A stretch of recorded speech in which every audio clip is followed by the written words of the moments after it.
ചരിത്രത്തിൽ ആദ്യമായാണ് ഇത്തരത്തിലൊരു നീക്കം. അമേരിക്കയിലുള്ള അനധികൃത കുടിയേറ്റക്കാർക്കെതിരെ ഇതുവരെ സാക്ഷ്യം വഹിച്ചിട്ടില്ലാത്ത തരത്തിലുള്ള നടപടിക്കാണ് ട്രംപ് ഭരണകൂടം തുടക്കം കുറിച്ചിരിക്കുന്നത്. US സൈന്യത്തിന്റെ C-17 വിമാനത്തിലാണ് ഇന്ത്യ അടക്കമുള്ള രാജ്യങ്ങളിലേക്ക് ഉള്ള നാടുകടത്തൽ. അനധികൃത കുടിയേറ്റക്കാരെ കണ്ടെത്തി അവരെ സൈനിക വിമാനത്തിൽ കയറ്റി അവർ എവിടെ നിന്നാണോ വന്നത് അവിടെ തന്നെ തിരിച്ചെത്തിക്കുമെന്ന് ട്രംപ് നേരത്തെ തന്നെ പറഞ്ഞിരുന്നു.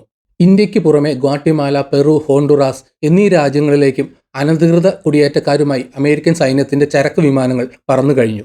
തിങ്കളാഴ്ച പുലർച്ചെ 3-ന് ടെക്സാസിലെ സാൻ അന്റോണിയോയിൽ നിന്ന് പഞ്ചാബിലെ അമൃത്സറിലേക്ക് പറന്ന US സൈനിക വിമാനത്തിൽ 205 ഇന്ത്യക്കാരാണ് ഉണ്ടായിരുന്നത്. കഴിഞ്ഞ ഒക്ടോബറിൽ ഒരു ചാർട്ടേഡ് വിമാനത്തിലും ഇന്ത്യക്കാരായ അനധികൃത കുടിയേറ്റക്കാരെ ഇത്തരത്തിൽ തിരിച്ചയച്ചിരുന്നു. നാടുകടത്തൽ ആദ്യമായല്ല, അതിനായി സൈനിക വിമാനം ഉപയോഗിക്കുന്നതാണ് അമേരിക്കയുടെ ചരിത്രത്തിൽ ആദ്യത്തേത്. ചാർട്ടേഡ് വിമാനങ്ങൾ ഉപയോഗിക്കുന്നതിനേക്കാൾ വളരെ ചെലവേറിയതാണ് ഇത്തവണത്തെ ട്രംപിന്റെ നീക്കമെന്ന് വാർത്താ ഏജൻസികൾ റിപ്പോർട്ട് ചെയ്യുന്നു. അമേരിക്കൻ എയർലൈൻസ് വിമാനത്തിൽ ഫസ്റ്റ് ക്ലാസ് ടിക്കറ്റ് എടുത്തു നൽകുന്നതിന്റെ 5 ഇരട്ടി തുക ചെലവാക്കിയാണ് ഓരോ അനധികൃത കുടിയേറ്റക്കാരനെയും ഗ്വാട്ടിമലയിലേക്ക് തിരിച്ചയച്ചതെന്ന് റോയിട്ടേഴ്സ് റിപ്പോർട്ട് ചെയ്തു. എന്തുതന്നെയാണെങ്കിലും ഇത്തവണത്തെ നാടുകടത്തൽ നീക്കത്തിന് സൈനിക വിമാനങ്ങൾ തന്നെ ഉപയോഗിക്കാനാണ് ട്രംപിന്റെ തീരുമാനം. US നടപടി 20,000-ത്തിലധികം ഇന്ത്യക്കാരെ ബാധിക്കുമെന്നാണ് വിലയിരുത്തപ്പെടുന്നത്. വൻതോതിലുള്ള അനധികൃത കുടിയേറ്റമാണ് അമേരിക്കയിലേക്ക് നടക്കുന്നതെന്നാണ് കണക്കുകൾ. കോവിഡ് മഹാമാരിക്ക് ശേഷം ലോകമെങ്ങും കുടിയേറ്റം വൻതോതിൽ വർദ്ധിച്ചിട്ടുണ്ടെന്ന് വിദഗ്ധർ ചൂണ്ടിക്കാട്ടുന്നു. രേഖകളില്ലാത്ത കാൽനടയായി അമേരിക്കൻ അതിർത്തി കടക്കാൻ ശ്രമിക്കുന്നവരുടെ എണ്ണവും വർദ്ധിച്ചിട്ടുണ്ട്. കഴിഞ്ഞ കുറേ വർഷങ്ങളായി ഇത്തരത്തിൽ അനധികൃതമായി എത്തുന്നവരുടെ എണ്ണം വർദ്ധിച്ചു വരികയാണെങ്കിലും അടുത്തിടെ വൻ കുതിച്ചുചാട്ടമാണ് ഉണ്ടായിട്ടുള്ളതെന്ന് US കസ്റ്റംസ് ആൻഡ് ബോർഡർ പ്രൊട്ടക്ഷന്റെ കണക്കുകൾ വ്യക്തമാക്കുന്നു. 2024 സാമ്പത്തിക വർഷത്തിൽ അമേരിക്കയിലേക്ക് അനധികൃതമായി കടന്നു കയറാൻ ശ്രമിക്കുന്നതിനിടെ 29,142 പേരാണ് അധികൃതരുടെ പിടിയിലായത്. ഇവരിൽ 3.11% പേർ ഇന്ത്യൻ പൗരത്വമുള്ളവരായിരുന്നു. 2023 ഇത്തരത്തിൽ 32,10,144 പേരും 2022 27,66,582 പേരും 2021 19,56,519 പേരും പിടിയിലായിട്ടുണ്ട്. ഇന്ത്യയിൽ നിന്നുള്ള 7.25 ലക്ഷം അനധികൃത കുടിയേറ്റക്കാർ അമേരിക്കയിലുണ്ടെന്നാണ് കണക്കുകൾ.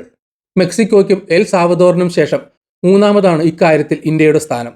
നിലവിൽ 17,940 ഇന്ത്യൻ പൗരന്മാർക്ക് US immigration and customs enforcement നാടുകടത്തൽ സംബന്ധിച്ച ഉത്തരവ് നൽകിയിട്ടുണ്ട്. 2,647 ഇന്ത്യൻ പൗരന്മാരെ നാടുകടത്തൽ നീക്കങ്ങളുടെ ഭാഗമായി 2024 കസ്റ്റഡിയിൽ എടുത്തിട്ടുണ്ട്. 1,529 പേരെയാണ് കഴിഞ്ഞ വർഷം നാടുകടത്തിയത്. അനധികൃത കുടിയേറ്റത്തെ ഒരു തരത്തിലും പ്രോത്സാഹിപ്പിക്കില്ലെന്നും ന്യൂഡൽഹി അതിന് എതിരാണെന്നുമാണ് ഇന്ത്യൻ വിദേശകാര്യ മന്ത്രാലയം വ്യക്തമാക്കിയിട്ടുള്ളത്. അമേരിക്കൻ അധികൃതർ കണ്ടെത്തുന്ന അനധികൃത കുടിയേറ്റക്കാർ ഇന്ത്യക്കാരാണ് സ്ഥിരീകരിച്ചാൽ അവരെ തിരിച്ചു കൊണ്ടുവരാൻ തയ്യാറാണെന്നാണ് ഇന്ത്യയുടെ നിലപാട്. വിദഗ്ധ തൊഴിൽ ചെയ്യുന്നവരുടെയും വിദ്യാർത്ഥികളുടെയും വിസയും താൽപ്പര്യങ്ങളും സംരക്ഷിക്കപ്പെടണമെന്ന് മാത്രമാണ് ഈ വിഷയത്തിൽ ഇന്ത്യ ആവശ്യപ്പെട്ടിട്ടുള്ളത്. അനധികൃത കുടിയേറ്റക്കാരല്ല, വിദഗ്ധ തൊഴിൽ മേഖലകളിൽ ഉള്ളവരും ഡോക്ടർമാരും നഴ്സുമാരും അടക്കമുള്ളവരാണ് അമേരിക്കയിലെ ഇന്ത്യൻ സമൂഹം. 2022-23 അമേരിക്ക അനുവദിച്ച തൊഴിൽ വിസകളിൽ 73% ലഭിച്ചത് ഇന്ത്യക്കാർക്കാണെന്ന് അവിടെയുള്ളവർ ചൂണ്ടിക്കാട്ടുന്നു.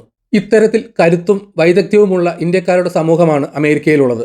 2 മാർഗത്തിലാണ് അനധികൃത കുടിയേറ്റക്കാർ അമേരിക്കയിൽ എത്തിച്ചേരുന്നത്. ടൂറിസ്റ്റ് വിസയിലോ താൽക്കാലിക വിസയിലോ അമേരിക്കയിൽ എത്തിയ ശേഷം പിന്നീട് തിരികെ വരാതിരിക്കുകയാണ് ഒരു മാർഗം. മറ്റൊരു വിഭാഗമാകട്ടെ വിവിധ രാജ്യങ്ങൾ കടന്നെത്തി കരയിലൂടെ അമേരിക്കൻ അതിർത്തി കടക്കുന്ന ഡങ്കി റൂട്ട് എന്നറിയപ്പെടുന്ന അപകടകരമായ വഴി തിരഞ്ഞെടുക്കുന്നു. വൻ തുക ഏജൻസികൾക്ക് നൽകി അവരുടെ സഹായത്തോടെയാണ് അനധികൃത അതിർത്തി കടക്കൽ. കൃഷിസ്ഥലം വിറ്റോ ഉയർന്ന പലിശയ്ക്ക് പണം കടം വാങ്ങിയോ ഒക്കെയാണ് ഏജൻസികൾക്ക് നൽകാനുള്ള വൻ തുക പലരും കണ്ടെത്തുന്നത്. ദീർഘകാലം അമേരിക്കയിൽ കഴിഞ്ഞ് ജോലി ചെയ്ത് പണം സമ്പാദിച്ച് കടം വീട്ടാമെന്ന പ്രതീക്ഷയിലാണ് പലരും ഇങ്ങനെ ചെയ്യുന്നത്. ഇംഗ്ലീഷ് അറിയാത്തതും കാര്യമായ വിദ്യാഭ്യാസം ഇല്ലാത്തതും മൂലം മറ്റു തരത്തിൽ താൽക്കാലിക വിസ സംഘടിപ്പിക്കാൻ കഴിയാത്തവരാണ് ഈ വഴി തിരഞ്ഞെടുക്കുന്നത്. USന്റെ വടക്കൻ അതിർത്തിയിലുള്ള കാനഡ ഇത്തരത്തിൽ ഇന്ത്യയിൽ നിന്നുള്ള അനധികൃത കുടിയേറ്റക്കാരുടെ ഒരു എൻട്രി പോയിന്റാണ്. തെക്കൻ അതിർത്തിയായ മെക്സിക്കോ വഴിയും കടന്നു കയറുന്നവരുണ്ട്. മുൻകാല സർക്കാരുകൾ പലരും ഇവരെ പിടികൂടുകയും പിന്നീട് വിട്ടയച്ച ശേഷം നിയമ നടപടികളുമായി മുന്നോട്ടു പോവുകയുമാണ് ചെയ്തിരുന്നത്. പഞ്ചാബിൽ നിന്നും ഹരിയാനയിൽ നിന്നുമാണ് ഏറ്റവും അധികം യുവാക്കൾ അനധികൃതമായി US അടക്കമുള്ള രാജ്യങ്ങളിൽ എത്താൻ ശ്രമിക്കുന്നതെന്ന് BBC അടക്കമുള്ളവർ റിപ്പോർട്ട് ചെയ്തു. ഗുജറാത്ത് അടക്കമുള്ള സംസ്ഥാനങ്ങളിൽ നിന്നും അനധികൃത കുടിയേറ്റമുണ്ട്. സാമ്പത്തിക ഞെരുക്കവും തൊഴിലില്ലായ്മയും കാർഷിക രംഗത്തെ പ്രശ്നങ്ങളും മയക്കുമരുന്ന് അടക്കമുള്ള വിപത്തുകളുമാണ് യുവാക്കളെ ഇത്തരത്തിൽ അനധികൃതമായി കുടിയേറാൻ നിർബന്ധിക്കുന്ന ഘടകങ്ങളെന്ന് വിലയിരുത്തപ്പെടുന്നു.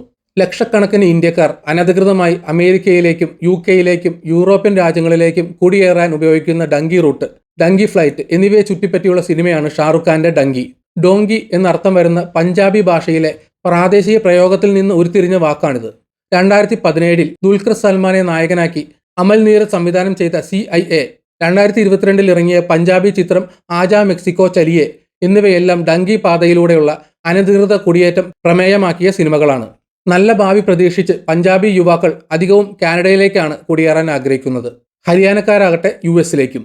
ഹരിയാനയിലുള്ള ഏജന്റുമാർ വിവിധ രാജ്യങ്ങളിലേക്ക് അനധികൃതമായി കുടിയേറാൻ സഹായിക്കാമെന്ന് വാഗ്ദാനം ചെയ്ത് ലക്ഷങ്ങളാണ് യുവാക്കളോട് ആവശ്യപ്പെടാറുള്ളതെന്ന് ദേശീയ മാധ്യമങ്ങൾ റിപ്പോർട്ട് ചെയ്യുന്നു.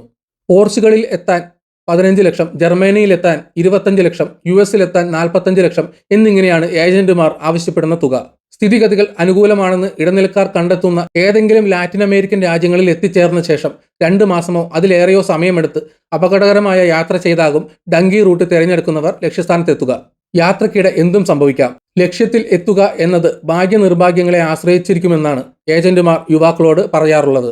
വനവും നദിയും കടന്ന് സുരക്ഷാ ഏജൻസികളെയും കൊള്ളക്കാരെയും മാഫിയകളെയും ഭയന്നാണ് യാത്ര. പകൽ സമയത്ത് ഹോട്ടലുകളിൽ വിശ്രമിച്ച ശേഷം രാത്രിയിലാണ് അതിർത്തിയിലേക്കുള്ള യാത്രയ്ക്ക് തിരഞ്ഞെടുക്കാറുള്ളത്. അതിർത്തി പ്രദേശങ്ങളിലുള്ള ഹോട്ടലുകൾ പലതും ഇത്തരത്തിലുള്ള അനധികൃത മനുഷ്യക്കടത്തിനു വേണ്ടി മാത്രം പ്രവർത്തിക്കുന്നവയാണ്. ഇവയിലെ ഇടുങ്ങിയ മുറികളിലാകും അനധികൃത കുടിയേറ്റത്തിന് ശ്രമിക്കുന്ന യുവാക്കൾക്ക് ദിവസങ്ങളോ മാസങ്ങളോ കഴിയേണ്ടി വരിക. ചിലപ്പോൾ ഹോട്ടലുകളിൽ റെയ്ഡുകൾ നടന്നേക്കാം. അപ്പോൾ അവിടെ നിന്ന് രക്ഷപ്പെട്ട് ഓടി മറ്റെവിടെയെങ്കിലും ഒളിച്ചിരിക്കുകയാണ് ചെയ്യേണ്ടത്. ജീവൻ പോലും പണയപ്പെടുത്തി അമേരിക്ക അടക്കമുള്ള രാജ്യങ്ങളിൽ എത്തിയാലും ദുരിതം അവസാനിക്കുന്നില്ല. ലക്ഷ്യസ്ഥാനത്ത് എത്തിപ്പെട്ടാലും ഏതു നിമിഷവും പിടിക്കപ്പെടാമെന്ന ഭയത്തോടെയുള്ള ജീവിതം ദുരിതപൂർണമാണ്. മറ്റു പലരും ചെയ്യാൻ മടിക്കുന്ന ജോലികളാണ് ഇവർക്ക് ലഭിക്കുന്നത്.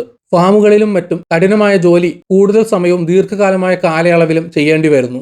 അതിനാൽ മറ്റു പലരും ഇത്തരം ജോലികൾ ഏറ്റെടുക്കാൻ തയ്യാറാകില്ല. അവയാണ് പലപ്പോഴും അനധികൃത കുടിയേറ്റക്കാർക്ക് ലഭിക്കുന്നത്.